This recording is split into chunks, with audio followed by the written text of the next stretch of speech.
I look at myself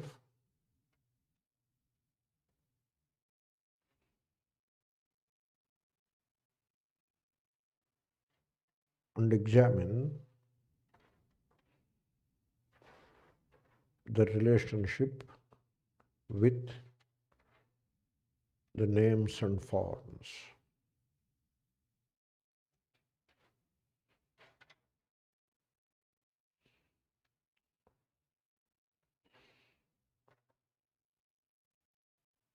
There are names and forms only because of the eyesight and the hearing. Chakshuhu Shrotram.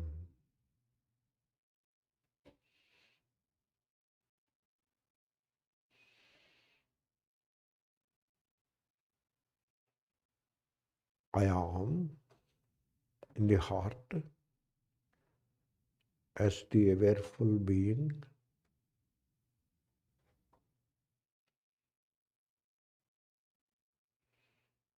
then the eyesight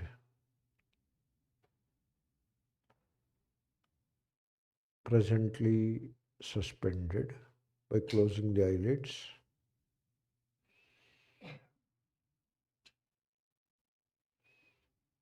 And then the Namarupa in the outside world.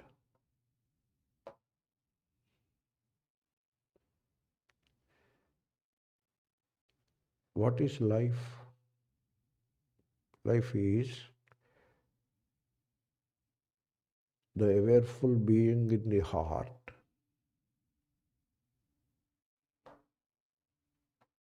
that is myself,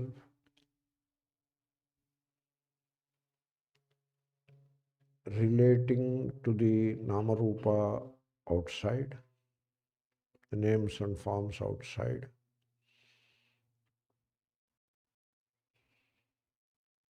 through the eyesight or with the help of the eyesight.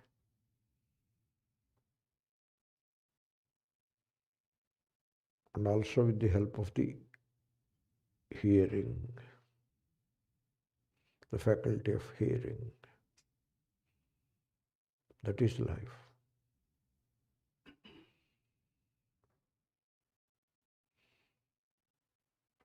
You see the life, it is seeing. Life is the awareful being in the heart, that is myself, relating with the names and forms in the outside world,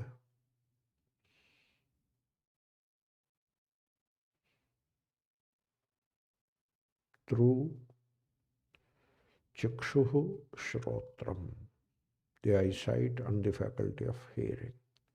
That is life.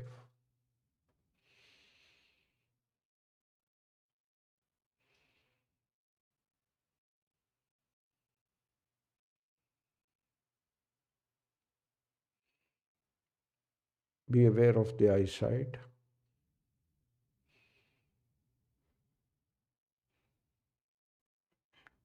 Countless forms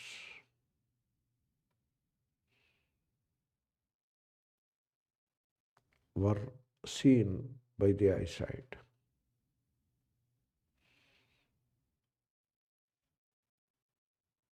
And I am aware of all these forms through the eyesight.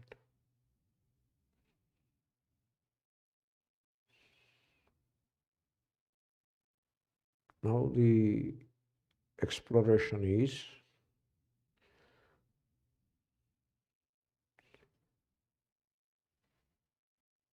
I am without all those forms,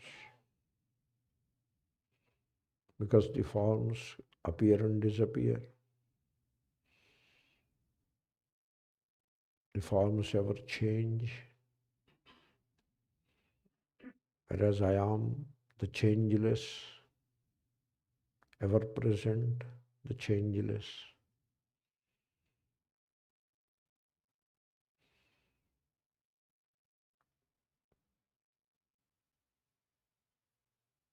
Do I miss these forms when I keep the eyes closed?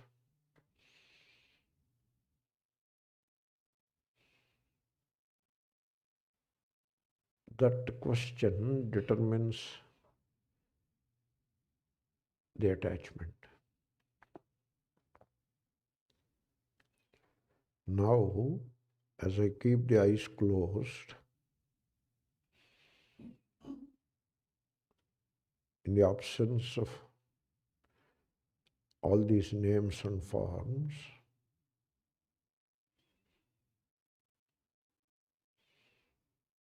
do I miss anything?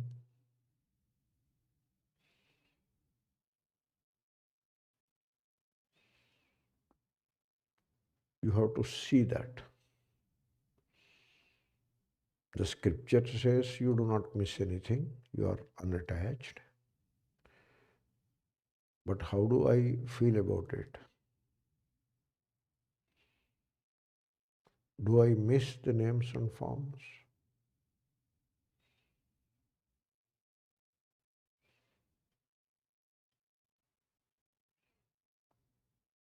When all the names and forms are put aside as it is now, do I feel any sense of loss or the sense of something missing?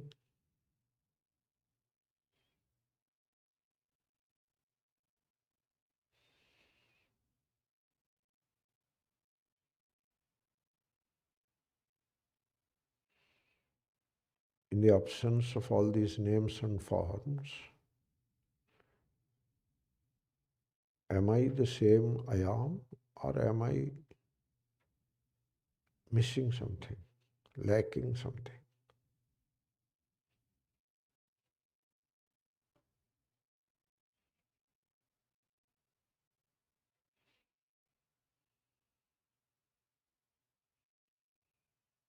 Now I am not hearing any sounds in particular.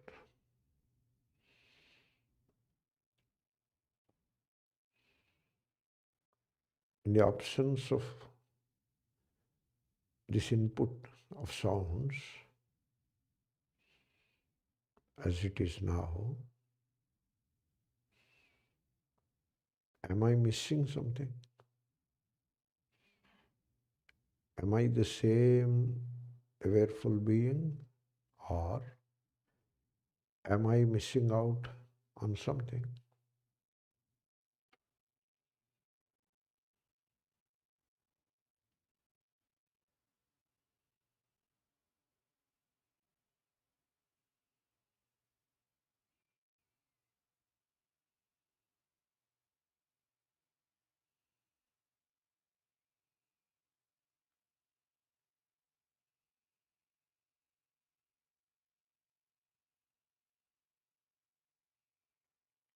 Don't depend upon the mind. Now the mind is quiet,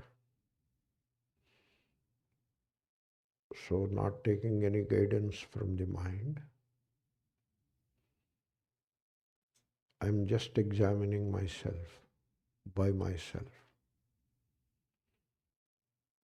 I guide myself.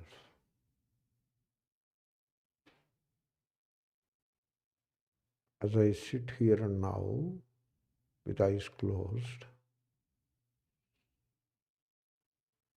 and faculty of hearing also suspended,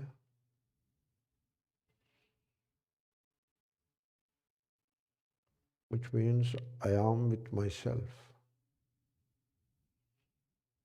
without any input of names and forms coming from outside. I am myself, simple and single.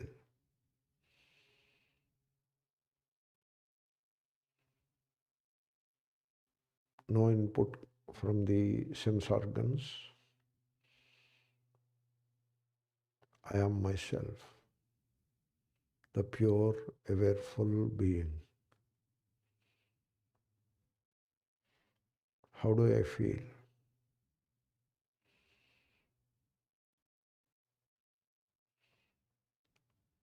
Am I lacking something? Or I am all right? Or am I all right without this input from outside?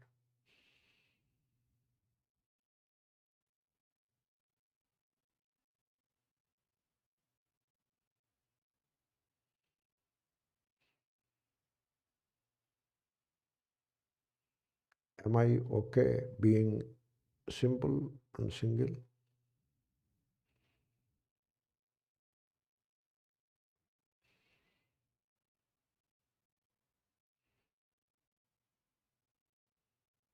This is meditation.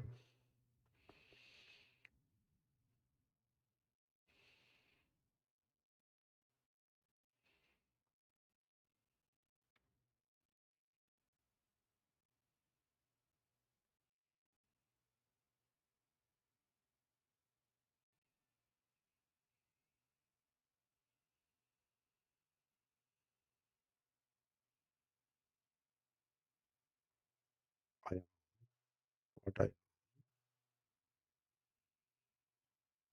without any input coming from the outside, the input of names and forms from the outside.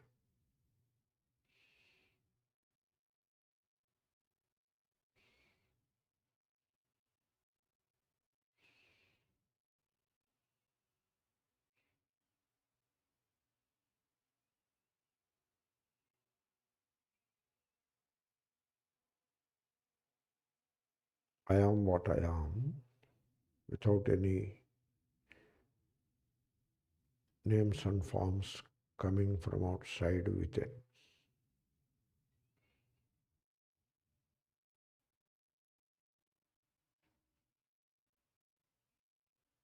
I am simple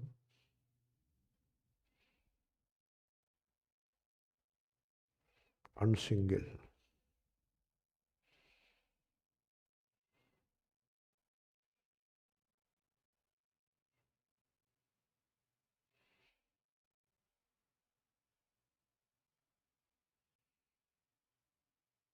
I am what I am.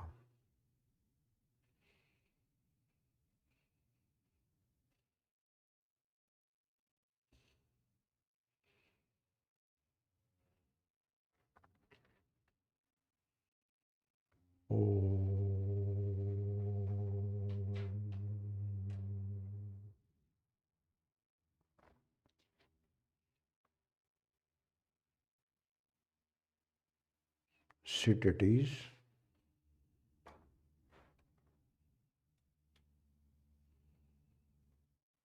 and open the eyes slowly.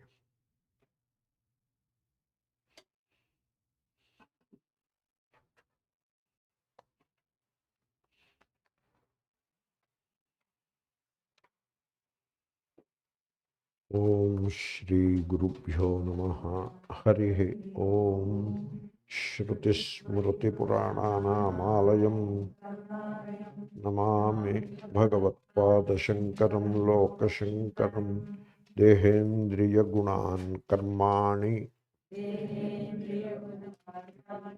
amale saccidātmani adhyasyantyavivekena gagane nīlatādivat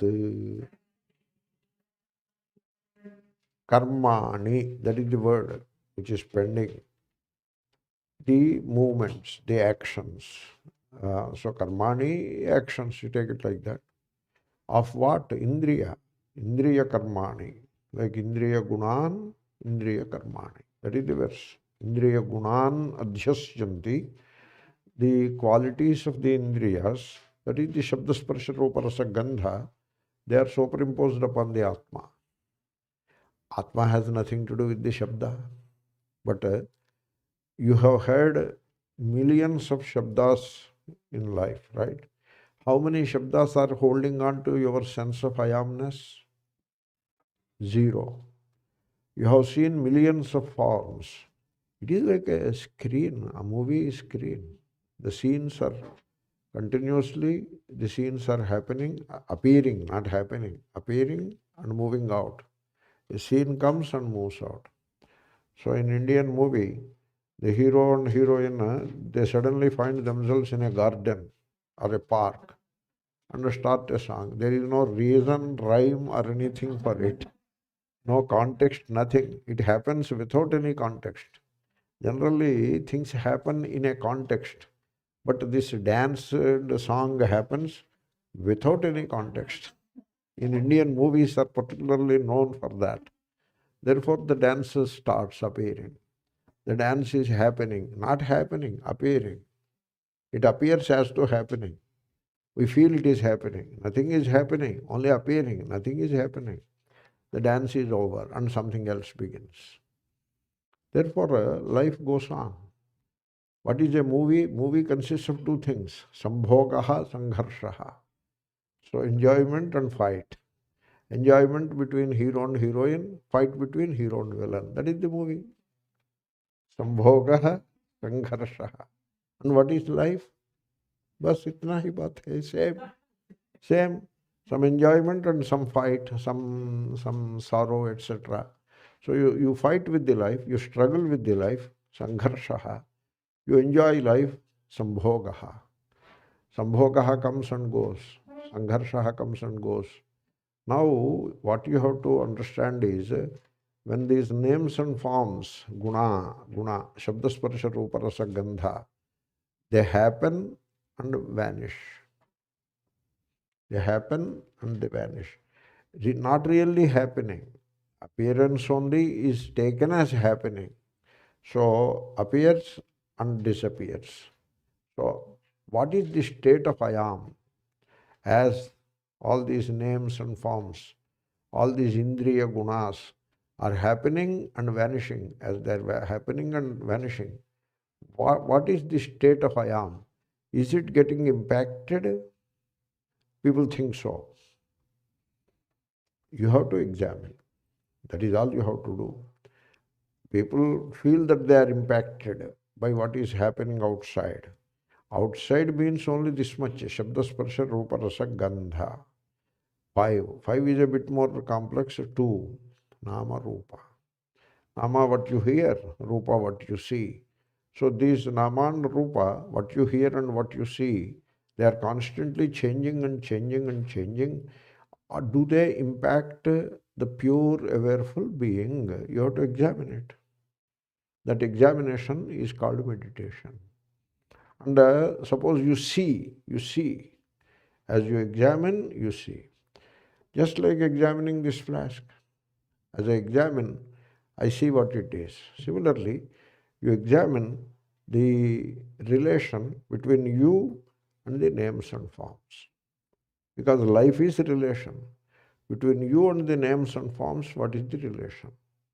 So, without relation, there is no life. Suppose you do not relate with any objects of the world.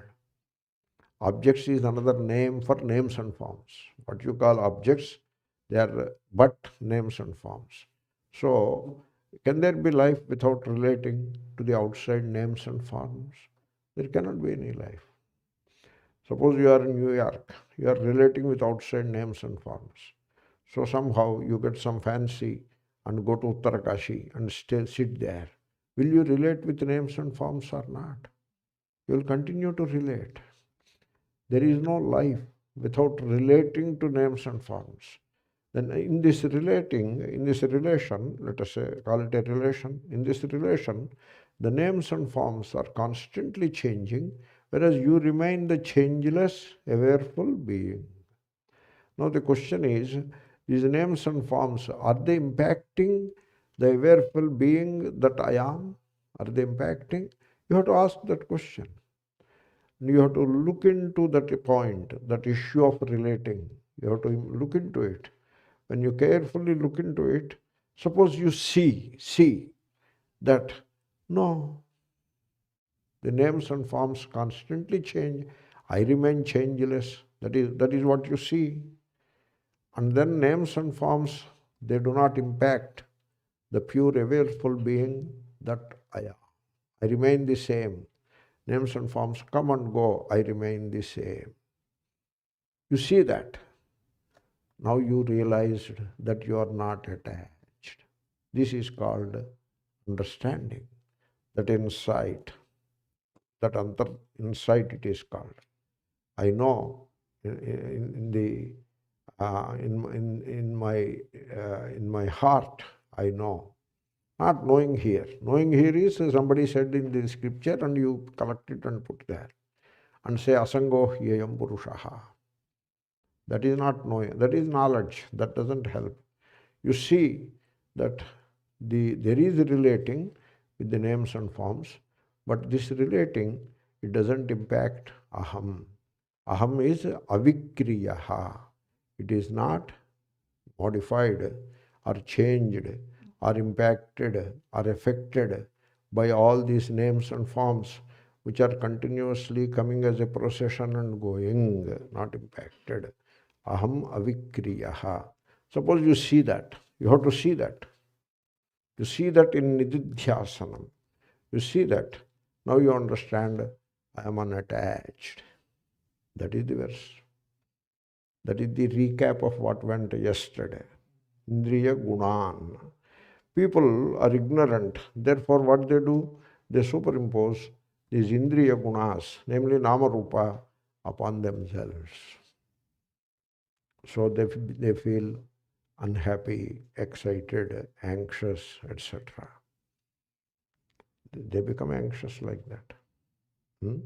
Suppose you purchase a carpet made in Iran, very special carpet made in Iran, and it costs $5,000. And you just pay with a credit card and come out. They will give the address to them. They will ship it to you free shipping. And now the carpet has arrived. You have put it there. And then guests come.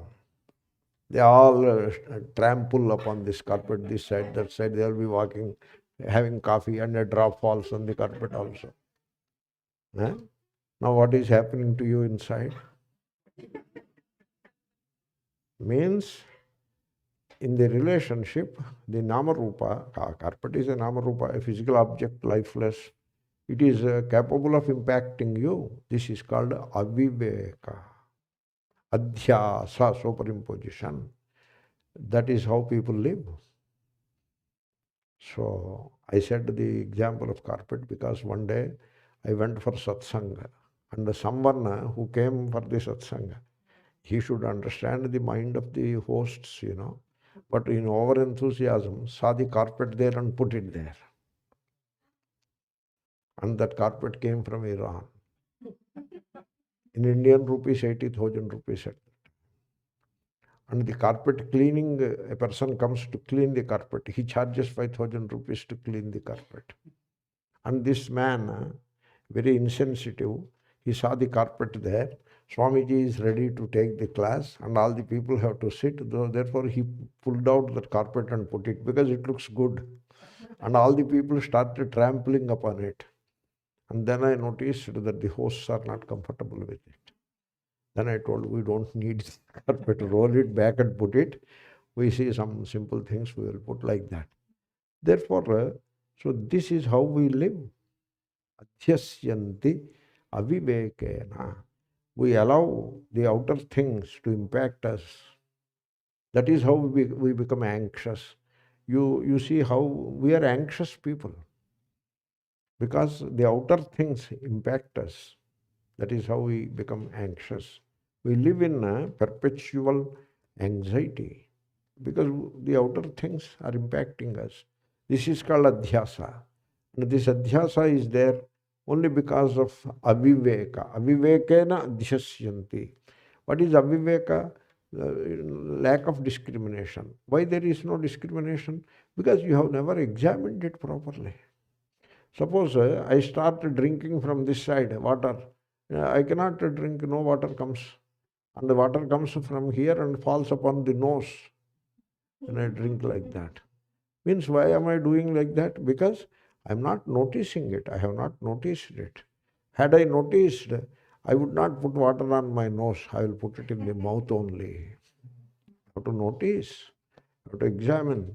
Only thing is, in this case, you have to examine within. That is called a nididhyasana.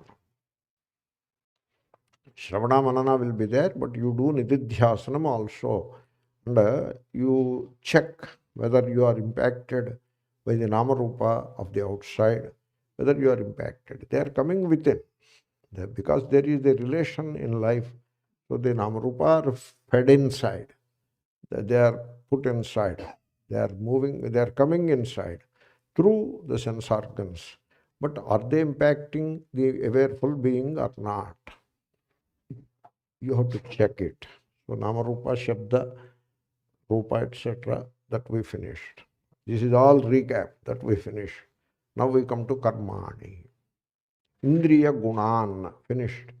Indriya karmani, the actions of indriyas. What are the actions of indriyas? The karmendriyas you take. Legs, walk. Hands, hold. Speech, organ of speech, speaks. So these actions, walking, holding, and speaking. Let us say this much. Then we will come to seeing, hearing, etc. We will come later. These actions, are they attached to the inner awareful being? That is myself. That is the next issue. So the scripture says, the verse says, you believe that these actions are impacting you. How? I am walking. Now what happened? Walking is the karma, action of the legs. And I am is the awareful being. Now there is samanadhikaranyam. You combined the two. So there is walking all right. I am means the sense of I amness is there. Walking is there. Are they same? Are they connected? Does the walking connect to I am? That is the question. So Shankara is saying walking doesn't connect to I am. Walking is there. He is not saying don't walk. You walk. You walk a little more than what you challenge yourself. You walked a mile, challenge yourself and walk another half a mile, another quarter mile. You walk a little more than what you are doing. That is the advice given by doctors. So you walk. But the point is, am I walking? Or walking happens and I am aware of it? That is the question. That is the verse. Very simple verse it is. And it is something connected to the being deep within you. Your existence, your being deep within. So the question is about that inner being. This you have to settle. Without settling this, what kind of Vedanta would it be? Leave alone Vedanta. What kind of life would it be? So let us start with walking. You practice this walking meditation. So that becomes nididhyasanam. So while walking, you be aware of the movement of walking. Be aware. As the leg is lifted and put forward. The sole touches the earth, and then the hind leg is lifted and it is put forward. Like that walking is taking place. So entire movement, what is the movement there? The sole touching the earth, and then the leg, the thigh, the entire leg, it is lifting and moving forward. That entire movement, you be aware of that. It can be done. It is not difficult. What is difficult in being aware of the movement of the leg? So, how to stop the intervention of thought when we are meditating with awareness? Now, there is no how. So I ask you, you walk slowly so that you are not disturbed by that movement. Movement itself can disturb the awareness. So, because movement becomes the movement, thought movement, and it disturbs the awareness. Therefore, you are not disturbed by that movement. You have that space to witness or to be aware of. Witness is same as be aware of. Anand the same. Therefore, walk slowly. In a hall where there is nobody else, you practice it, walking meditation. In the initial exercise, this is a daily exercise in vivekabhyasa. So when you do that, from this wall to that wall, say a few meters, you will take 2 to 3 minutes time to finish that small distance, and then turn back and walk. How you have to walk? You see ahead only. You don't see the walking. You are not looking at the legs while walking. No. You see ahead only. And you keep the eyes closed. Otherwise, you will not be able to walk. But, so I am making a big deal. You practice it. So, but you are aware of the entire movement associated with walking, including the soul touching the floor. You are aware. You do this. Walking meditation. Buddha taught this to the world. And I assure you, when you practice this is meditation, soon you will see that walking is happening. Walking happens. I am aware. Do you understand that? Therefore now this I am walking, that superimposition, that adhyasa is broken. Walking happens, should happen, you should walk. Otherwise your health will be affected. You should walk.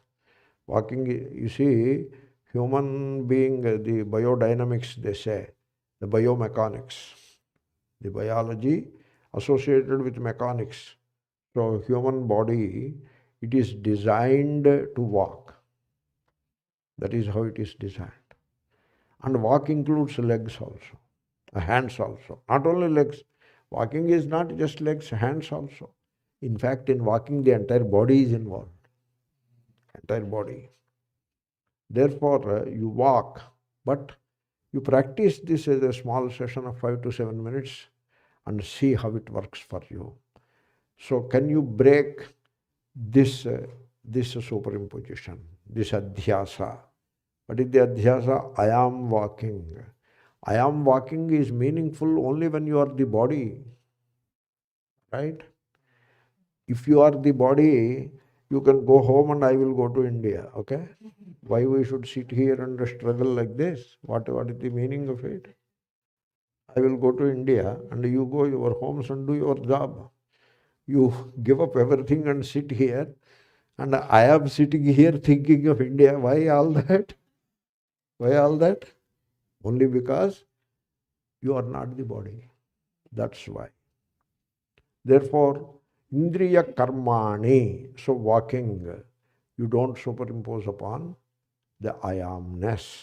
I amness is your inner being, the awareful being.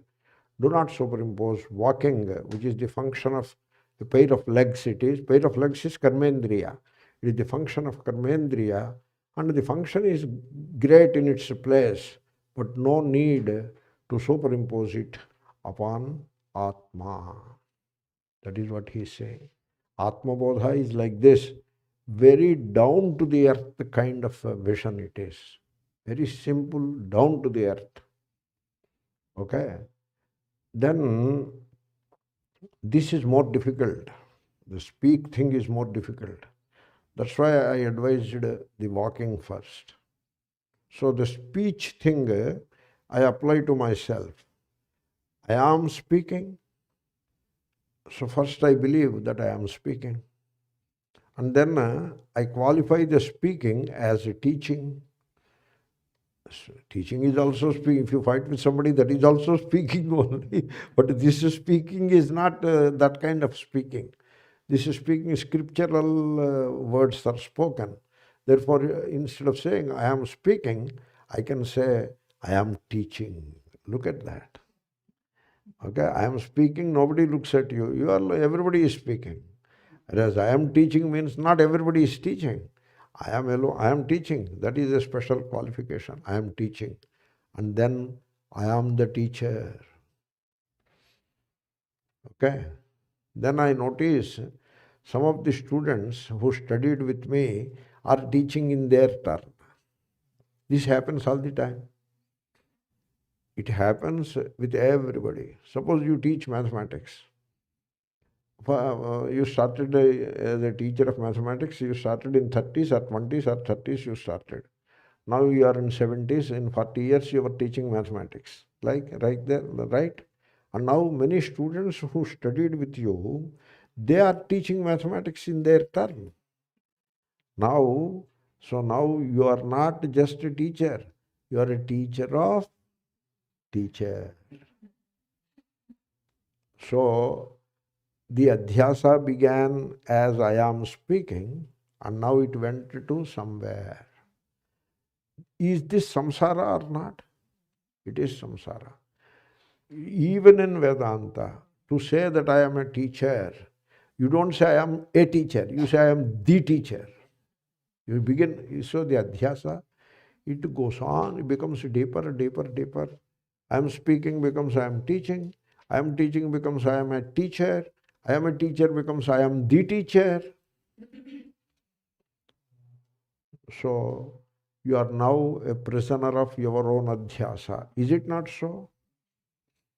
So if I am the teacher, and if you are the student, and if you do not learn anything properly, I should regret. And if I am surrounded by all this gang who do not learn anything, then what kind of a teacher I am? I get frustrated. Teaching, I have done teaching for so many years, nothing is happening, I get frustrated. Adhyasa is very dangerous. You should understand that. It looks simplistic. It is not simplistic, it is the most dangerous thing. So suppose I look at myself, just I will give you the other case, a different scenario. I look at myself. Am I speaking, or I am aware as the speech going on? You see, sometimes what I will do is I will record my teaching, my class in a tape recorder. I will record it at home and bring it and sit here. You all sit there. I put the tape recorder here and put it on. Now teaching is going on, you are taking notes. Nowadays they do this. In some of the universities, etc., they do that. First you record the class. I have seen a professor, he just records the class at home. I said, could you do that without students ahead of you? Can you record the class? I found it difficult to begin with, but now I am accustomed to it. So he records the class and gives the recorded class to the secretary, and he goes somewhere. Or sometimes he comes to the class, he comes to the college, and then he brings the recorded class and puts there, and he will be sitting there. And the students are listening and taking notes. My situation is like that, suppose. So what is the tape recorder? This is the tape recorder. And where is the tape? The brain cells are the tape. And this is the mic. And I am aware. Suppose. That means the speaking happens, which means the teaching happens, if you want to say that. You see, nobody teaches anybody else. To tell you the truth, these are some of the down to the earth truths. Nobody teaches you. You teach yourself. Even if it is a binomial theorem, a mathematics teacher is teaching and writing on the board, you are writing in your notebook. Who is teaching you? He is teaching. But then he is teaching all right, but you are teaching yourself. Don't you think so while writing? Are you not teaching yourself? Yeah, this is true, this is true. Somewhere there is a break that you are unable to teach yourself. Then you say, Doctor, sir, I have a doubt. Right? Are you not teaching yourself? You are the guru for yourself. Okay? Guru means heavy, weight. Guru heavy hota hai. And so keep that heavy on you only, don't put on me. I don't want this heavy. If all of you put the guru upon me, I will become crushed under its weight. Therefore, there is teaching, and I am aware of it. How beautiful it is. And then I look at you. Now, if I am teaching, I have to see whether you are learning or not. But I am not teaching. Now, therefore, the question whether they are learning or not doesn't arise. And somebody asks, hey, Swami, your students are learning? Oh, I never noticed it. They must be learning. Why to take in a negative way? Take it in a positive way. They must be learning. And then I say, life is the teacher, it will teach. Everybody learns. Or suffers. And then learn from suffering again. Therefore, even with reference to teaching, I am teaching or I am speaking is a misnomer. It is a superimposition. So, indriya karmani ātmani adhyasyantyavivekena. Therefore, first don't start with the speaking, okay? Don't start with that. It requires deep contemplation. Start with walking. Don't start with hands. That doesn't work. What works, Buddha told, and I am repeating it. Start with walking and learn walking meditation. You try it, you will understand that as the walking is going on, you are aware of it. You will see yourself as the witness, I assure you. You will see yourself as the witness with reference to walking. You have broken that superimposition. There is a name for that superimposition. It is called Dhritarashtra Alinganam. Superimposition is what? Alinganam, embrace.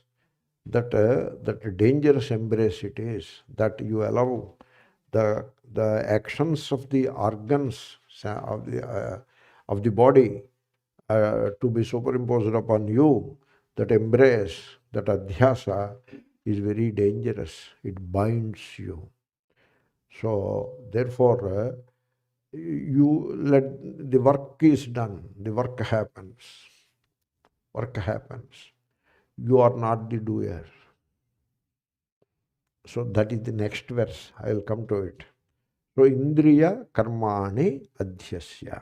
One example I have given, and that applies to the other indriya karmas also. Then come to jnanendriyas, eyesight and hearing. These are primarily taken, jnanendriyas, chakshuhu shrotram. The other three will be covered by that. Okay? Now, this topic, I always mentioned it earlier because it inspires me and it makes me feel amazed also, and also it inspires.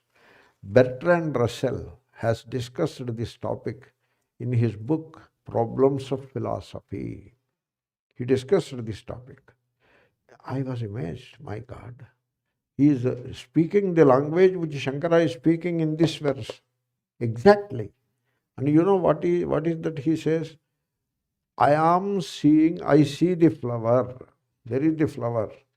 I see. Seeing is indriya karma. It is the function of the organ of the eyesight. Function of eyesight, seeing. Now I am. I am is the awareful being, the inner being, I am. And then the function of the eyesight, seeing. So flower is flower. Something is outside, you are seeing. The flower is not the point. The point is the awareful being I am, and then the seeing. Okay? I am seeing the flower. This statement we make. Now, we are not questioning the linguistic part of it. No, you cannot use that language, that sentence is wrong. That is not the point being made. The point is, which is correct? I am seeing the flower or the flower is seen? Which is correct? The flower is seen. Because the awareful being is not involved in that mechanism of seeing. Light falls on the flower. You are not responsible for that. And the light is reflected by the flower. You are not reflecting the light. It falls on the retina, and retina produces alternating current. You are not aware of that. And this alternating current travels to certain nerve veins or nerve tubes to the brain center where sight is located.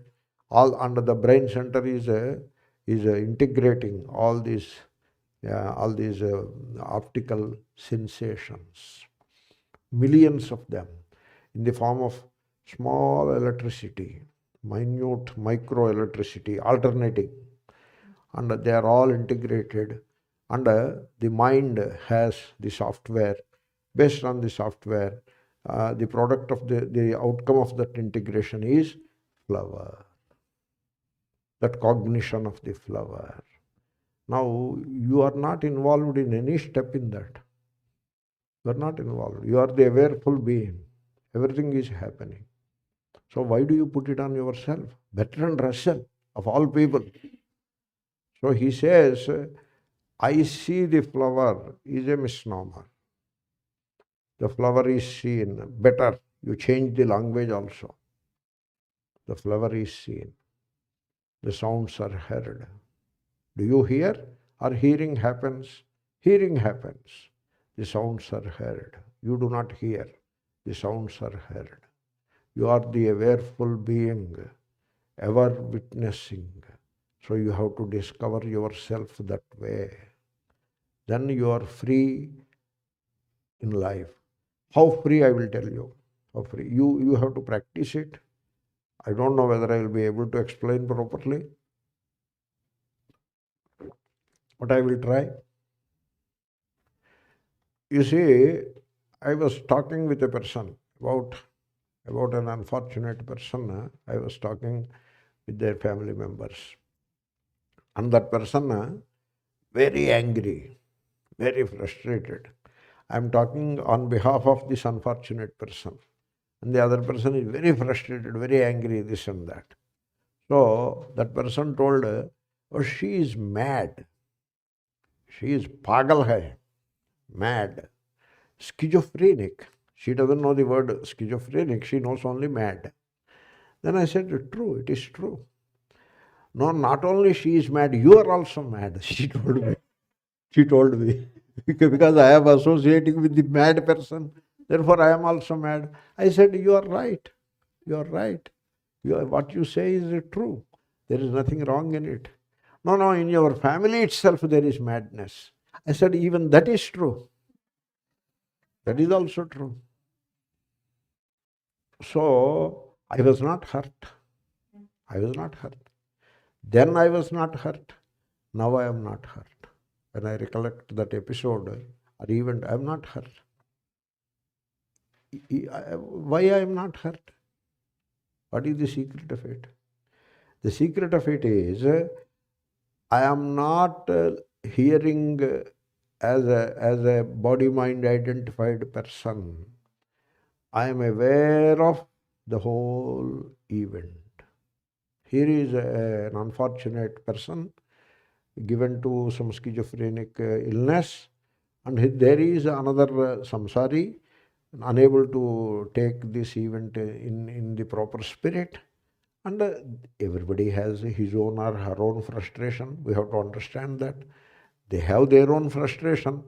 And I am willing to understand the frustration of the other person. And what the other person says, I am aware of it. The other person says, this person is crazy. I am aware of it, her saying that. And the person says, I am crazy. I am aware of it. And your family, your lineage itself is crazy. I am aware of it also. And not that day, not today, I did not feel that I am hurt. Something wrong thing is said against me. I did not feel it that way. I am aware. Just I gave you an example. I am not telling something about myself. I gave you an example. When somebody is talking something against you, you be aware and see what happens. You know what happens? You will not be hurt. The sense of hurt will not be there in you. You still feel hurt for something happened 10 years back, possible, but in this moment, the insult is happening, the hurt is happening, but still you do not feel hurt. Do you understand that? Therefore, what happened 10 years back may still hurt you. But today, if you are aware of the other person hurting you, you do not get hurt. You do not feel hurt. What the other person says is not such a nice thing. It is not the right thing also. It is not nice, it is not right. And there is every reason for you to be hurt, but you don't feel hurt. What is the secret of it? The secret is you be aware. As hearing is happening, when the other person is shouting, what else will happen? Hearing happens. Hearing happens. But as the hearing is happening, you are not hurt. Why? Because you are aware. You try this. If you are not aware, then what are you? You are thinking. If you are aware, you are not thinking. If you are not aware, then what is left with you? You are thinking. When you are aware, you have stepped away from the mind, as it were. But when you are not aware, you are with the mind. Means the thinking faculty, you are one with it. That is indriya karma. Thinking is indriya karma. You are one with it. And therefore, there is reason to be hurt. And therefore, you get hurt. You get hurt.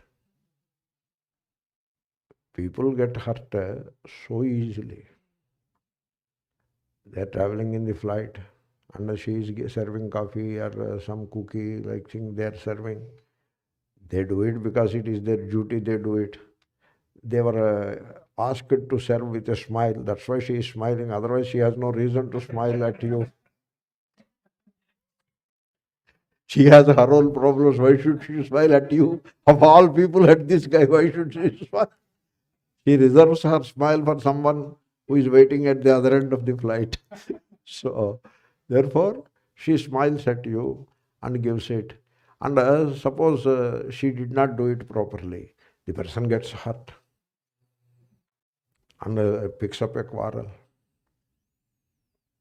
Then the manager, these serving people also, there is a chief among them. Within those 4 people, one is the chief.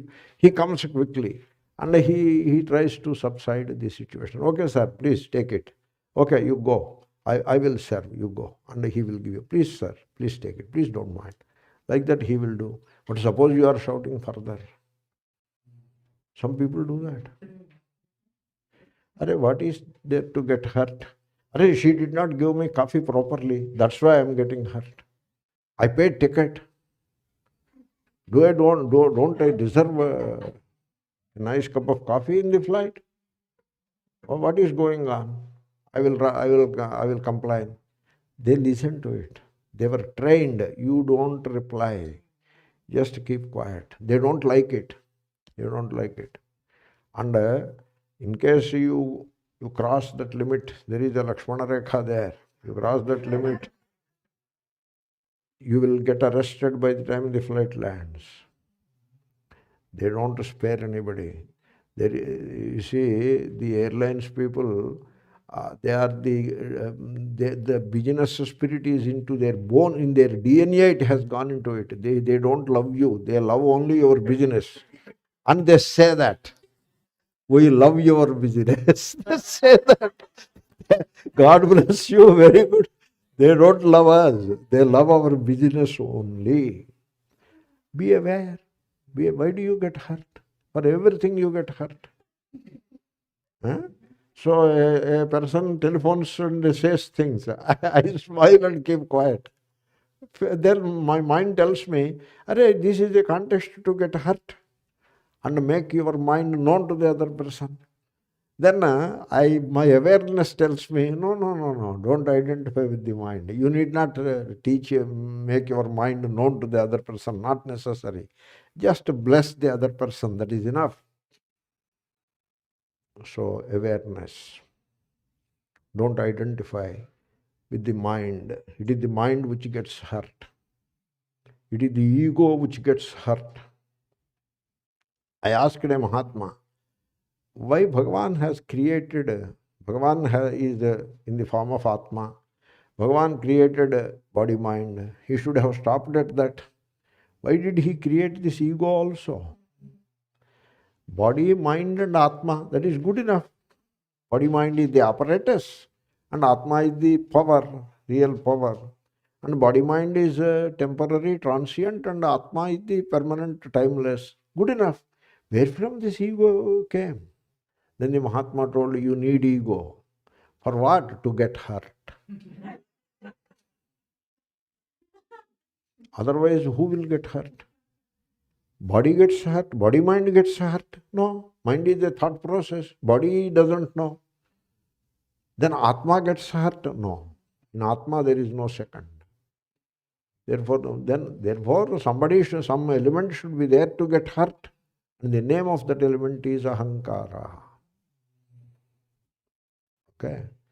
That's why, suppose you want to say some harsh words to somebody because you are angry with that person. You want to say harsh words. You went to say those words to him, or to let him know how you feel about it. You went to him, and he is in deep sleep. Will you say and come back? No. You won't do that. Because it is not, the body is there, it doesn't get hurt. Prana is there. Prana, this discussion is there in Brihadaranyaka Ajatashatru Brahmanam. Prana is there. He is breathing in and out. Prana doesn't get hurt. Atma is there. Because Atma is ever there. Never think that Atma is not there. In sleep also, Atma is there. It appears that Atma is not there because you have identified Atma with the mind.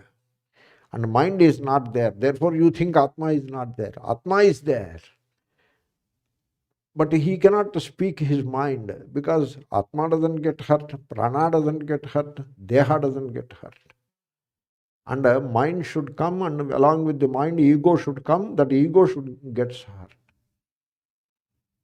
Therefore, those who have this problem of hurt, if they examine it correctly, and if they employ awareness instead of thought process, there will be no hurt left in them.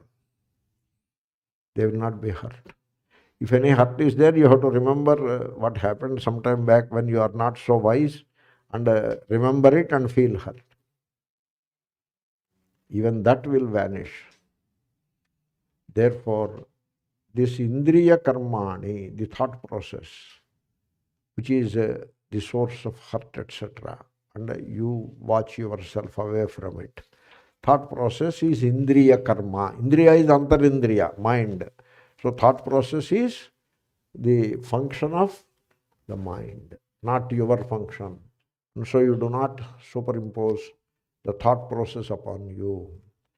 When you do not superimpose the thought process upon you, there will be no hurt in you. You become free from hurt.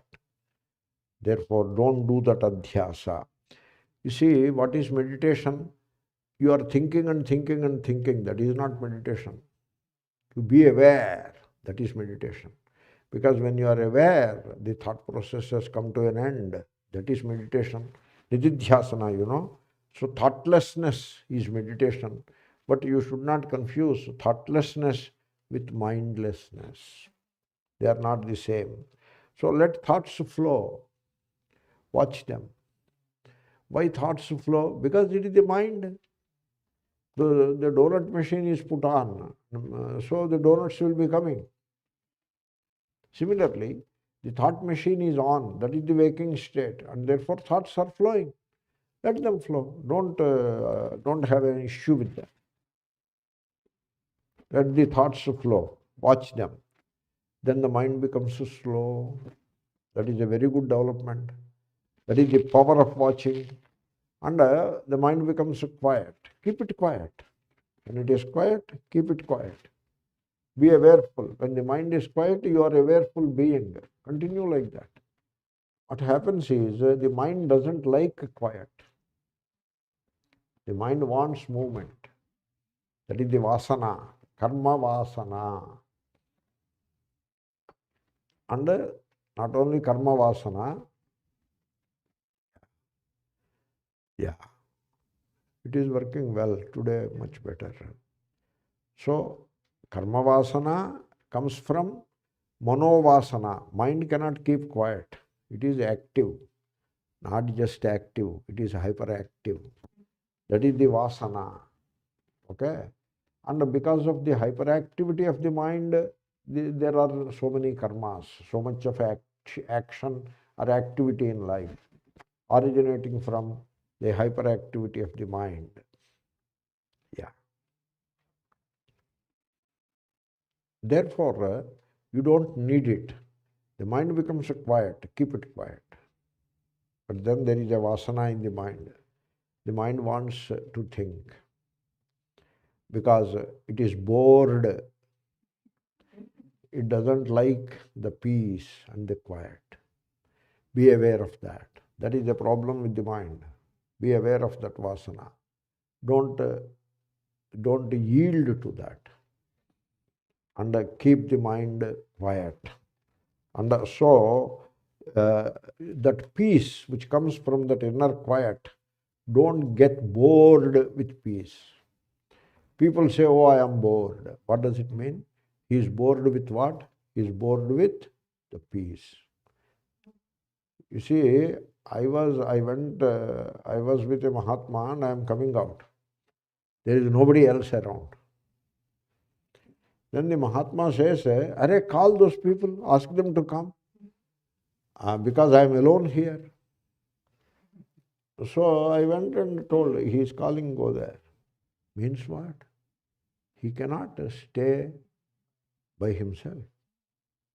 I was amazed.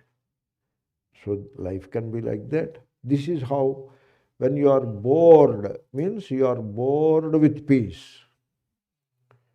You are bored with actionlessness, not inaction, actionlessness. You are bored with thoughtlessness. You are bored with being aware. You are bored with that awareful being. You are making a big mistake. Don't do that mistake. That inner self, the awareful being, is your best friend. There is no friend outside.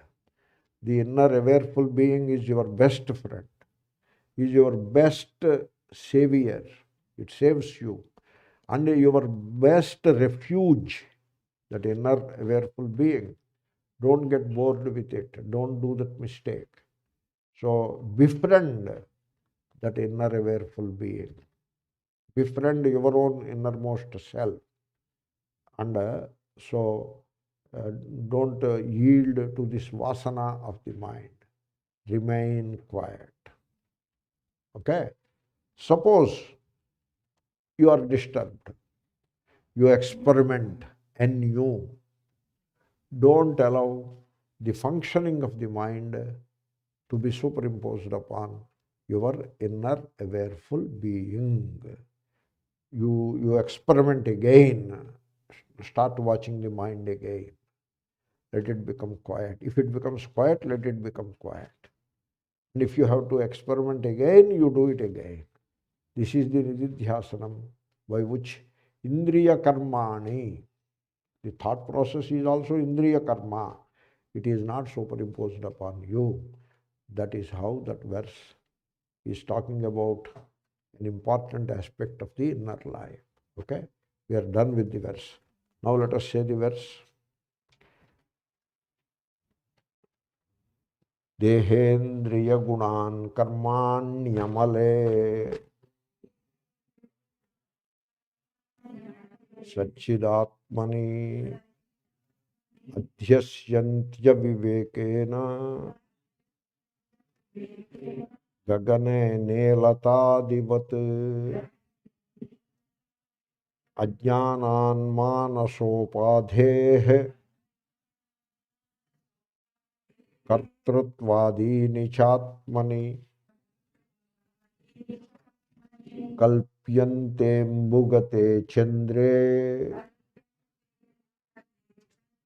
calanādi yathāmbhasaḥ.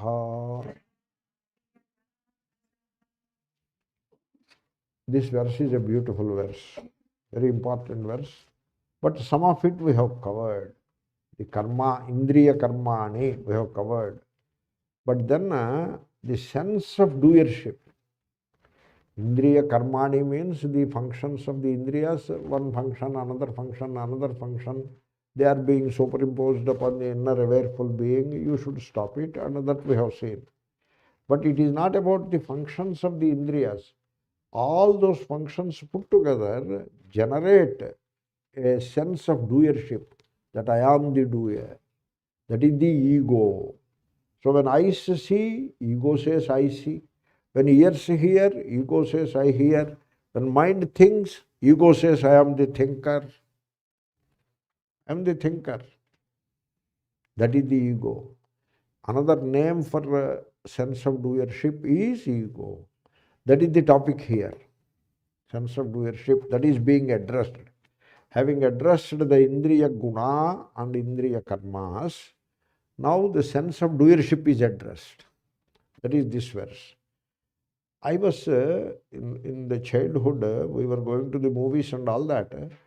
The photographers, the cinema, the camera person, they are great artists, you know. I was seeing a scene in black and white movie long back. I was looking on the screen. I am looking at it is the blue sky with the moon, full moon, blue sky. That is in the context of a duet. You know, hero and heroine duets will be there, black and white, full. So blue sky, full moon. That is the scene. Suddenly, the moon starts moving. Okay. Why the moon is moving? Moon is not supposed to move. The sky is also not supposed to move. Then I noticed that it is the reflection in a lake. I was amazed at the artistic excellence of the photographer, that cameraman. He gave that impression. So why the water moved? The hero, sitting on the bank of the lake, he threw a small pebble into the water. And then there are waves. And then the entire sky started moving. Along with the sky, the moon also started moving. Not only moon started moving, the moon is broken into 10 pieces. And all those pieces are moving. You got it? That is the example. Therefore, now the point is, it is the water which is moving, not the moon. It is the water which is broken into multiple waves, not the moon. Moon is not broken into pieces. So, what is happening in water? Namely, movement and water getting broken into multiple waves. All that multiplicity, all that movement and multiplicity, you are attributing to the moon. That is a mistake. You don't do that. That is the example. Ātmabodhaḥ is a very interesting text. So the verses are very simple. Those who know a little Sanskrit, they find the verses are very simple and very rational and also very deep in their application to the inner self. So here that water is the movement of the water and the breaking of the water into multiple waves is superimposed or is attributed to the moon. Now moon appears moving. It is not moving. Moon appears moving. But it is not moon, it is the water which is moving. Okay? So, no, it's okay. So, now what is happened is the quality of the water is superimposed on the moon, is attributed to the moon. The quality of the water does not happen to the moon. Nothing happens to the moon. Moon remains the moon. The movement of the water is attributed to the moon. Okay, you got the point? So, here the water, the movement of the water is called upadhi. That is the word I am explaining. The word has come, you know. Water is the upadhi, not just water, the water which is moving. That is the upadhi. Upadhi means a thing. And it has a quality. The quality is movement. This quality is wrongly attributed to the moon.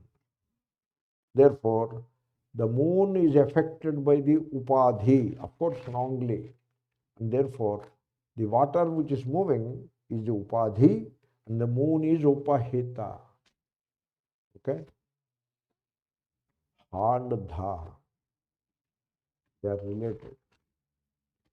In some cases, ha and dha get related. Gudha, guha, gudha, bodha. Okay? Then ha and dha get related. Like upadhi, upahita. Ta you don't mind, father. Upahi, ha is there, you know. Dha, upadhi, dha. Upahita, ha. They are related. Got it?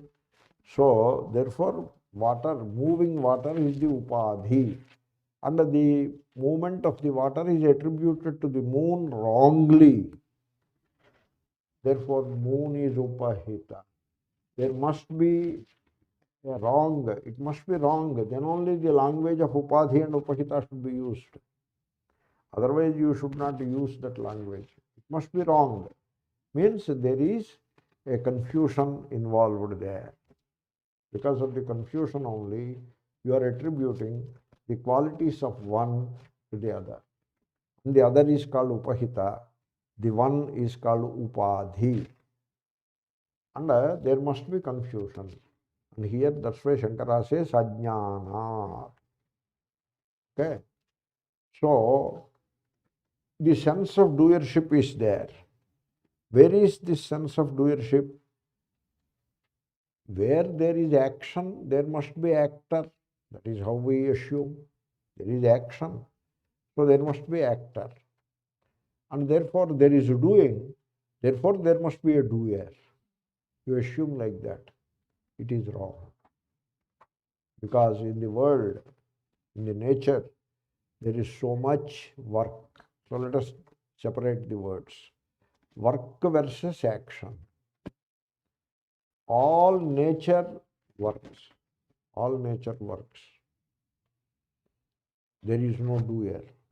The river flows. There is no flower. The wind blows. There is no blower. Okay? The sun rises. There is no riser. The sun sets. There is no setter. Right? So, the plant grows. There is no grower. The tree gives fruits. There is no giver. Okay? So, therefore, whole nature works without the sense of doership. Whereas action is by a doer for a result. What is the difference? Action is by a doer for a result. This is the stranglehold of ajñāna. And this is what Sri Krishna is trying to break. Karmanyevadhikaraste. Action must be there. Aphaleshu kadachana. When you take out, the desire for the result means the motive is taken out, means the doer is taken out, because it is the doer with a motive that desires the result. Desires the result cut off, motive is cut off, the doer is cut off. The enjoyer is cut off, really speaking. Along with the enjoyer, doer also will go.